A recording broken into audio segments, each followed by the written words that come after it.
It is 11 p.m., you're lying in bed. The room is pitch black, except for that cold blue glow hitting your face. Yeah, we have all been there. Right. You're exhausted. You know you should be asleep. But your thumb just keeps doing that same repetitive motion. Swipe. Swipe. Swipe. You're looking for something. Exactly. Maybe a laugh. Maybe a little hit of dopamine. But mostly, you're just doom scrolling until your eyes actually physically hurt. I feel personally called out right now. It's that weird paradox where you tell yourself you are winding down, but every swipe actually wakes your brain up a little more. Yeah. And you close the app feeling more wired and drained than when you started. It's the modern condition. We aren't just losing our time to what the tech giants call the attention economy. We're losing our peace. We're trading our internal quiet for this chaotic feed of other people's lives. And that is a terrifying thought when you really sit with it. But here is the hook for today. What if the cure isn't just a digital detox? Like locking your phone in a safe. Right, or switching to a flip phone. What if the cure is finding something so valuable, so weighty, that the phone just becomes, boring by comparison? That is the question we are tackling today. Stay with us, because this changes how you see everything. We are back with another deep dive into Kingdom Conversations, continuing our look at the upside-down revolution. And today's topic is a big one. Your phone can't compete with this treasure. We are pulling from a really interesting blend of insights today. We've got Pastor Florin's research on cultural engagement, a whole series of his sermon notes specifically on the kingdom of God. And some very revealing data from a recent local community needs assessment. Yeah, that data highlights exactly where people are struggling right now. It's a lot of ground to cover, Yeah. but we have organized it into 3 main movements. Sure. First, we're going to talk about the fretting trap. How modern distraction is literally eating us alive. Wow. Yeah. Second, the joyful liquidation. Why selling out isn't a sacrifice, it's actually an aggressive investment strategy. And finally, a practical framework called Learn, Release, Invest to help you actually swap the scrolling for substance. I have to say, joyful liquidation sounds like a bankruptcy sale, Yeah. but I have a feeling we're going a different direction. Much deeper. Yeah. But let's start with the problem, the fretting trap. I was looking through Pastor Florin's Kingdom series notes, and he drops this linguistic nugget that I think frames the whole issue. Lay it on me. So we use the word fretting all the time to mean worrying, right? Sure. Fretting about bills, fretting about the news. Well, the Old English root of that word is fretten, and it doesn't mean to think about or to be anxious. It literally means to eat up or to devour, like an animal tearing at something. That is visceral. So when we say we're fretting, we're saying we are being devoured. Exactly. We are being consumed from the inside out. And I think this is crucial because we usually view our phone habits as consumption. Like we are consuming content, we are eating the information. Right. But this definition flips it. The anxiety, the distraction, it's eating us. That tracks perfectly with what he's seeing in the community through that recent needs assessment. I was looking at the findings, and the emotional language people used to describe their state wasn't bored. What was it? It was drained, hollow, exhausted. We are seeing rising anxiety, widespread digital fatigue, and this pervasive sense of people feeling spiritually unequipped. It paints a picture of a community that is hyper-connected, but completely hollowed out. Yeah.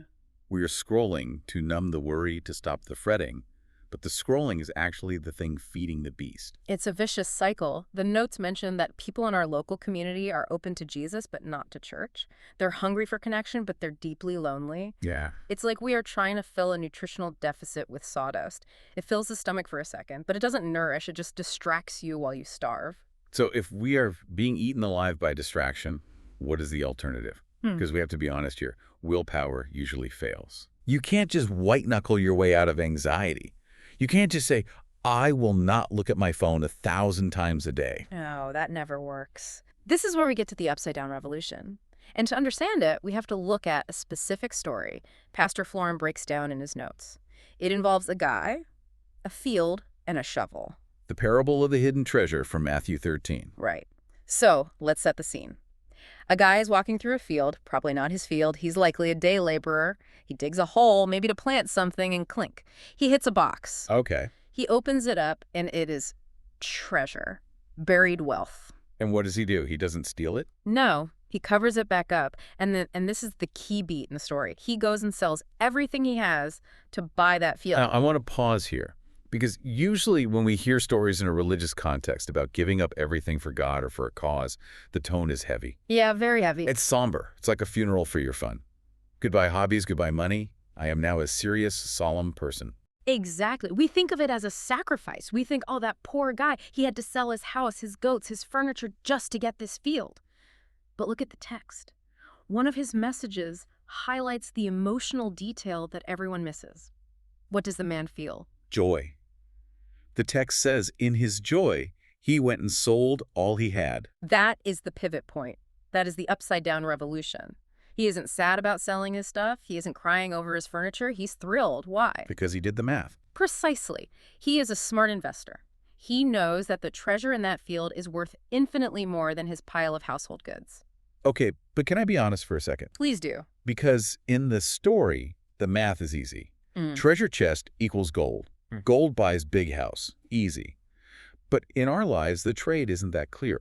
If I tell you, give me your rusted phone bicycle and I will give you a brand new Ferrari, you wouldn't cry about the bike. I wouldn't even say goodbye to I'd leave it on the curb. Right. You'd be laughing all the way to the dealership. But here's the problem. Mm. In my life, the rusted bike is my phone. It's my comfort. It's my streaming account. It feels very real and very safe. The Ferrari, the kingdom, the peace, the connection with God, that feels invisible. Yeah. It feels abstract. How do we make that trade when we can't physically see the car? That is a fantastic pushback, and Pastor Florin's research highlights this exactly. He calls the kingdom a transformational object. Now, that sounds a little academic, but the concept is incredibly practical. Break it down for us. A transformational object is something of such high value that once you really see it, once you understand its worth, it naturally reorganizes your priorities. Okay. You don't have to force yourself to prioritize it, you just do.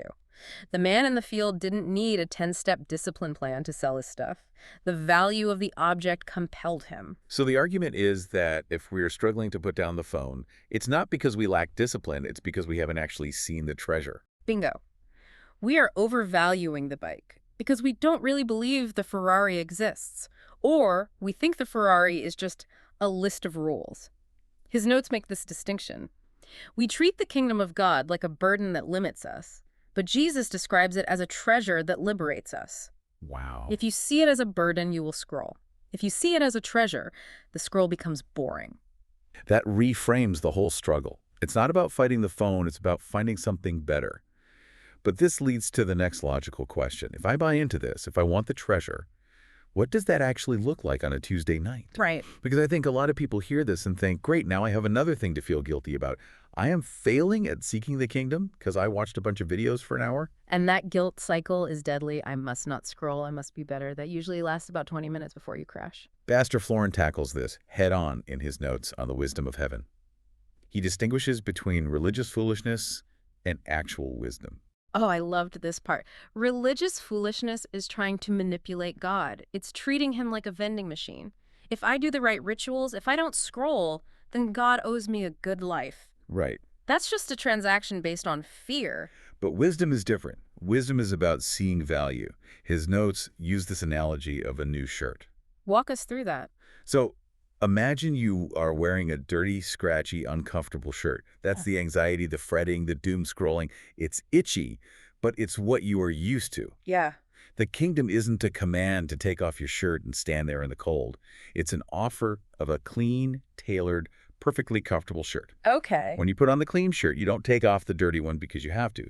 You take it off because the new one feels better. It fits. So it's not about self-justification, trying to prove I'm good enough. The notes call it self-evaluation without self-justification. Yes. It's looking at your phone habit and asking, is this shirt scratchy? Is this actually making me happy? Or am I just wearing it because I'm afraid to change? Exactly. It's moving from I must not to I found something better to wear. Okay, I am sold on the concept. The Ferrari is better than the bike. The clean shirt is better than the dirty one. But we promised the listener a framework. How do we actually make this trade? Right. Because let's be real, old habits die hard. My thumb knows where the app icon is without me even looking. We're going to use a framework derived from one of his messages called A Great Find. It's 3 steps. Learn, release, invest. Learn, release, invest. Let's break it down. Step 1 is learn. You have to know what you are looking for. He makes a really sharp point here. Knowledge without practice swells into pride, but you need the knowledge first. This is studying the map. You can't value the treasure if you don't know what it is. Exactly. This is reading the ancient text, understanding what Jesus actually said about peace and the kingdom. It's not just absorbing internet quotes about Jesus. It's going to the source. Okay, so get the knowledge, study the map. What is step 2? Release. This is the hard part. The notes say, release your grip on your stuff. And for us today, stuff absolutely includes our time. I saw a quote in the notes regarding this that hit me right between the eyes. It said, "There is no such thing as I don't have time. We make time for what is valuable." Ouch. Yeah. We all have the same 24 hours. If I say I don't have time for silence or prayer, but I watched 3 episodes of a show last night, I didn't lack time, I lacked value judgment. And this touches on seeking first the kingdom from Matthew 6. It's a prioritization of desire. You have to actively let go of the lower value thing to grab the higher value thing. You can't hold the Ferrari keys if your hands are gripping the rusty bike. Which leads to step 3, invest. You take that time you release and you reallocate it into the kingdom, into people, prayer, service. But let's get concrete. Yeah. I want to try this right now with a real scenario. I'm going to give you a situation, and I want you to give me a real-life script based on this framework. Because in the moment, when you're tired, you need a script. Okay, I'm ready. Put me in the hot seat. Scenario 1. It's 8 p.m. You are exhausted. Your brain is fried from work. You want to collapse on the couch and just scroll until you pass out. Yeah. The phone is calling your name. How do you release and invest? Okay. That is a tough one because the willpower is super low. The temptation is to numb out. So script 1 is what I call the pivot. Okay. I have to say to myself, I'm not quitting my phone. I'm investing in peace. I like that framing. Yeah. And then I take the phone and I physically put it in a drawer. That's the release. And then I sit in silence for just 5 minutes. Or I read one psalm. That's the invest. I love that because it's small. You aren't promising to pray for 4 hours. You're just doing 5 minutes. Right. Just 5 minutes of high-value peace versus 2 hours of low-value scrolling. And here's the secret. Usually, after 5 minutes of actual peace, you don't want the phone back. The craving breaks. Okay. Scenario 2. You're at coffee with a friend. Maybe the conversation lulls a bit, or you feel that phantom buzz in your pocket. You really want to check it. This connects back to the community needs assessment. The huge issue of isolation. We are together, but we're alone. So, script 2 is the boundary. What do you say? I say to my friend, hey, I'm trying to be more present because I value our time. I'm going to leave my phone in my bag so I don't get distracted. That is powerful because it validates the friend, too. You are telling them you are the treasure right now. You are more interesting than my notifications. Exactly. It's investing in the person in front of you. It signals that they matter. Okay, last one. Scenario 3. The anxiety spike. Mm-hmm. You get a weird email or you see a headline or you just feel that tightness in your chest. The instinct is to search the problem, check the news, spiral. The fretting, the devouring. This is where we get eaten. Script 3 is the prayer, but not just any prayer. Pastor Florin talks about dangerous prayers. Yeah, he notes that most people only pray for their lunch. Right. Safe prayers. Instead of jumping online, which just feeds the anxiety, I stop and say, God, I am handing this worry to you because you're the king, not me. Show me what I'm valuing more than you right now. That is dangerous because he might actually answer. He might. He might show you that you're valuing control or approval or safety more than him, but that is the smart investor move.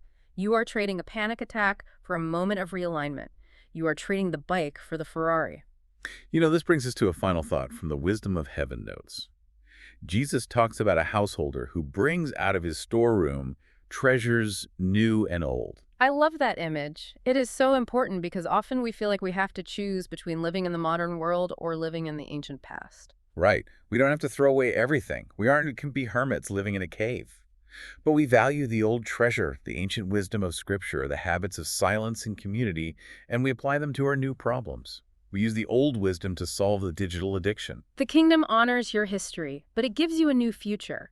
It's about integration, letting the treasure change how you use the tool. So we have covered the fretting trap, the treasure hunter, and the framework. But we never want to leave you with just theory. We want you to try this. Because like we said earlier, knowledge without practice Swells into pride. Exactly. We don't want big heads, we want big hearts. Yeah.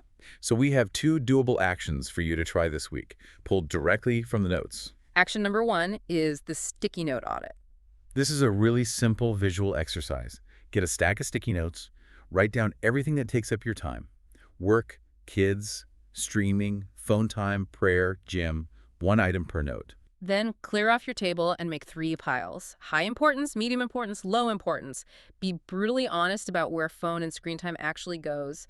It is probably low. Then look at your actual time.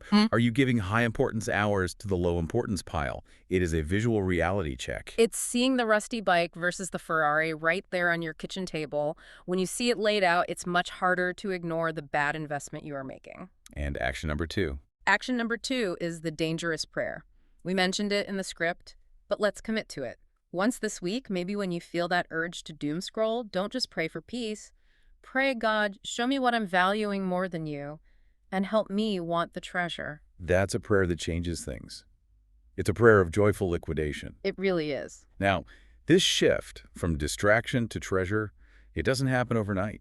You don't get deep spiritual peace after one prayer. That is why next time on the deep dive, we are talking about slow growth, deep change that lasts. We are going to look at why the microwave approach to life fails and how to embrace the slow burn. I need that one. I am definitely a microwave kind of person. I want the treasure and I want it 10 minutes ago. We all do. But remember, the kingdom isn't a burden you have to carry. It's a treasure that's meant to carry you. Watch these deep dives in order to get the full picture. We will see you for episode 5. See you then.